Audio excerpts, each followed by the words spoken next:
This is Cloudy Conversations for July 8th, 2020.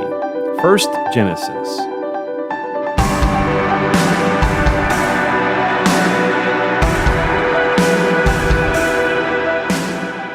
Hi, everybody. Welcome to another episode of Cloudy Conversations. I'm Dan Mroz. I'm a cloud strategist in the ARC Solutions team. And today I'm joined by Mark Waddleton, Vice President of Corporate Development at First Genesis. Mark, how you doing? Doing well. Thank you very much for inviting me, Dan. Good to have you, my friend. So today we're going to talk about First Genesis. First Genesis has a product called Xenese. Am I pronouncing that correct, Mark? It is. Xenese, awesome.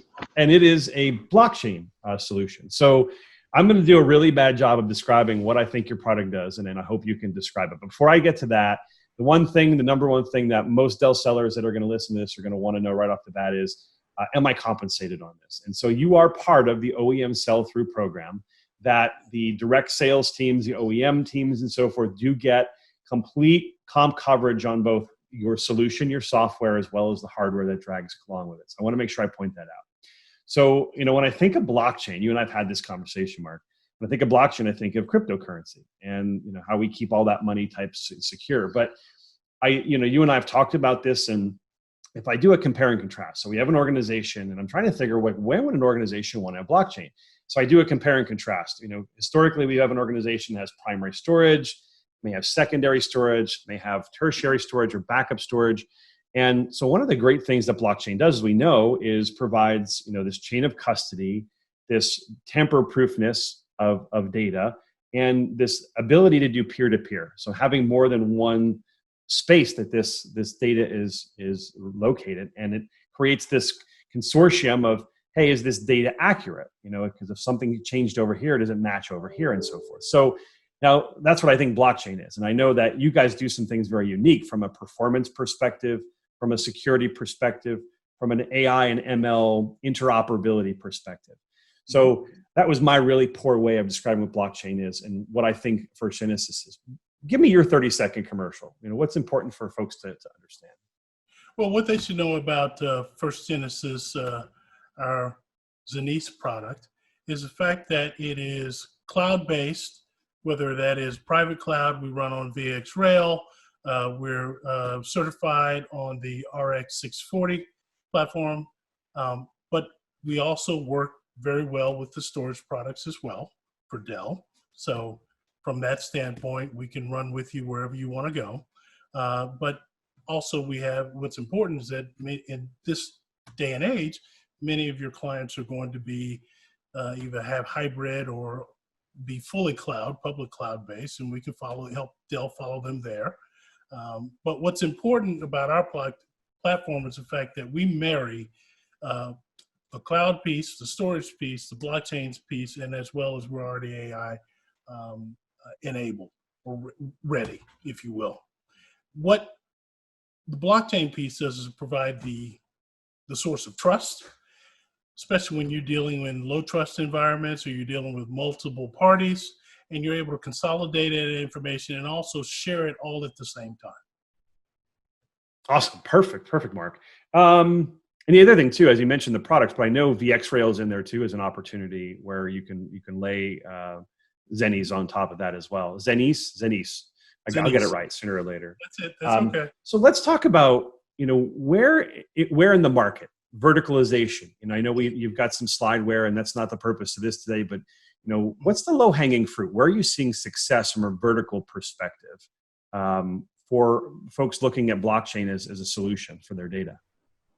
Well, one area that we focus on is certainly in the federal space. And so we've started in healthcare. Our background is both in healthcare and oil and gas. My particular expertise is also in supply chain. So you're dealing with multiple parties that need to have information all at the same time. And this is where the trust aspect comes into it. It's the fact that, hey, I may trust your company, I might not trust you. Or I might trust you, but I might not trust your company. And, as we've all been in situations where we felt we might have been pencil whipped. Well, the fact that you're able to put this on a blockchain allows it for that to be immutable, time-stamped in a notary fashion, if you will, and all the parties get the same information and they confirm that information all at the same time. And that's when that block gets solidified and then you can append the block, but you can't change it. So you always have a chain of custody from a historical standpoint. Now, what's unique about our platform is from a filtering standpoint, is that you can actually go back and run all those transactions as if they happened in real time. There's no other blockchain platform that's out there that is able to do that. Very, very cool. So let's take it a step further. So we've kind of get our 30-second commercial, if you will. Talk about a customer. Talk about the problem that they had, how you solved that problem, and then what was the outcome? What was the customer outcome from a performance perspective, from a satisfaction perspective? Well, one of the things that I can talk about is the reason that we're all sitting at home these days is the fact that we are in the process of launching a COVID-19 blockchain solution. We're working directly with the CDC, and it will be rolled out on a state-by-state basis. Certainly Dell is one of our partners in this, as well as Intel and Leidos when it comes to launching this product. What's important about this is that the fact that from a HIPAA standpoint, also from a GDPR standpoint, people want to protect their data, their personal information. Being able to put that on a blockchain so that only the related parties or the permission parties, if you will, have the ability to have access to that information and no one else. Because the way we are securitized, meaning we have, our standard offering offers two encryption keys.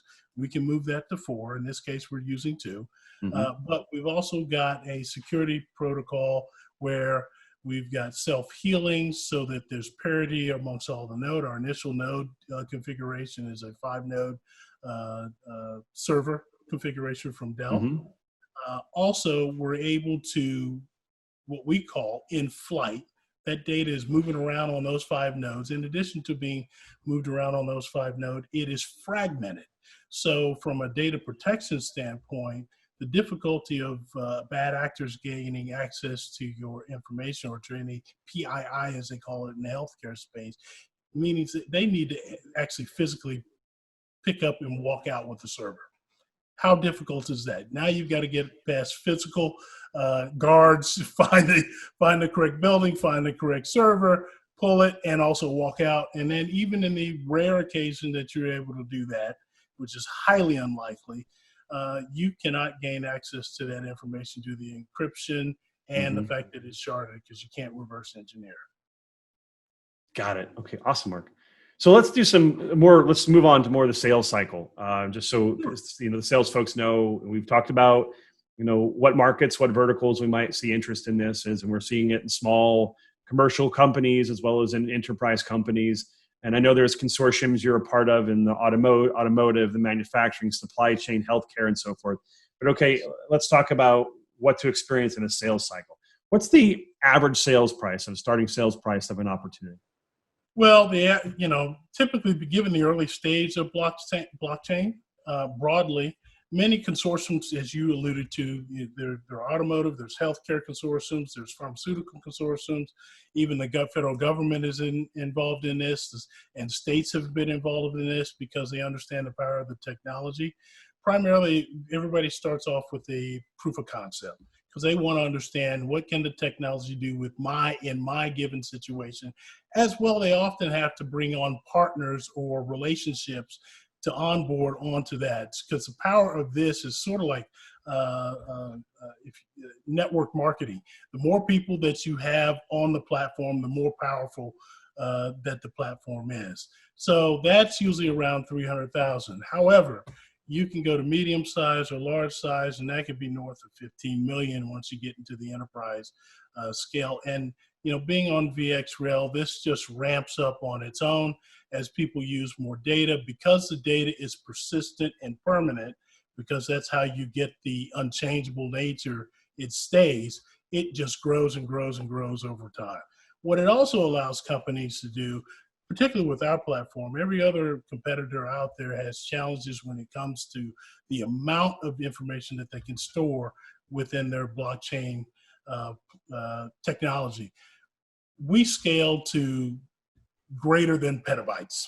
So that means that anything that a company can think of, they can put that within a block share that on a permission basis with all the stakeholders or the counterparties should they wish to do that. And all of that information is there and it's evergreen. Perfect, Mark. Awesome. And then how long is normally a sales cycle? We talking 6 months, a year? Well, you're probably talking, I would say average, depending on what their knowledge base of blockchain. Yep. On the about 6 months, if they're really familiar and they're already thinking about use cases. Yep. Say if they're part of a consortium, they're familiar with the technology, they've already socialized it within their organization, and they're just looking for opportunities to launch it. But it's probably on the long end, about a year, if somebody needs to get up to speed and understand the power of the technology. Perfect.